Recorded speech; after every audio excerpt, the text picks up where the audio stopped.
श्रीराम जय जय राम. श्री अनंतकोटी ब्रह्मांड नायक राजाधिराज सच्चिदानंद सद्गुरु श्री ब्रह्मचैतन्य महाराज की जय. जय जय रघुवीर समर्थ. श्रीराम. श्री ब्रह्मचैतन्य गोंदवलेकर महाराज प्रवचन 11 ऑगस्ट. समाधान भगवंताशिवाय कोठेही नाही. खरोखर जे आपल्या बुद्धीला पटते आणि अनुभवाला येते ते सत्य आहे असे धरून चालायला हरकत नाही. मग त्याच्या आड कोणीही येत असेल तर त्याची आपण पर्वा करू नये. पण ते सत्य अनुभवायला यायला आमची बुद्धी स्थिर पाहिजे. हल्ली जगात बुद्धिभेद फार झाला आहे. अशा वेळी माणसाची बुद्धी स्थिर राहणे फार कठीण झाले आहे.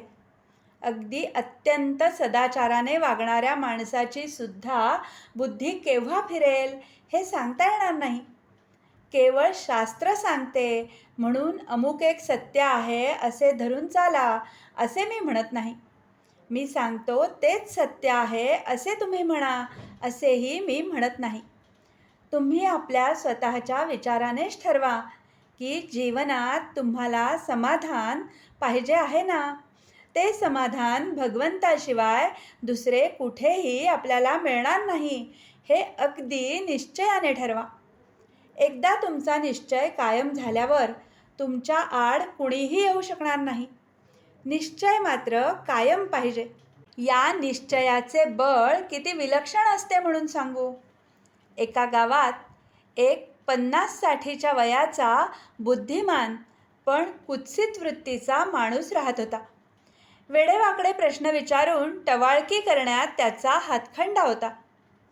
एकदा एका साधूचे प्रवचन अगदी रंगात आले असताना एकदम मध्येच उभा राहून तो म्हणाला, अहो बुवा, ती तुमची भक्ती बिक्ती ती बाजूला ठेवा.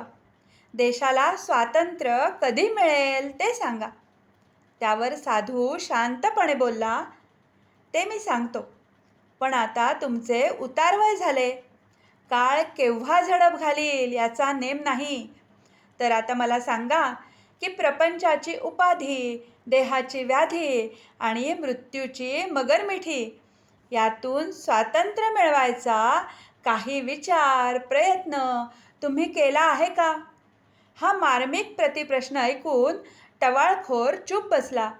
पण त्याचे विचारचक्र सुरू झाले. दुसऱ्या दिवशी तो त्या साधूला भेटून म्हणाला, आजपर्यंत मी स्वतःचा विचार केलाच नाही, पण आता मी काय करू ते मला सांगा.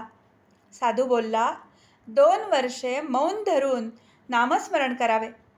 त्या दिवसापासून त्याने दृढ निश्चयाने मौन धरले आणि नामजपाचा तडाखा लावला. मौनाचा अवधी संपल्यावर साधूची पुन्हा गाठ पडली.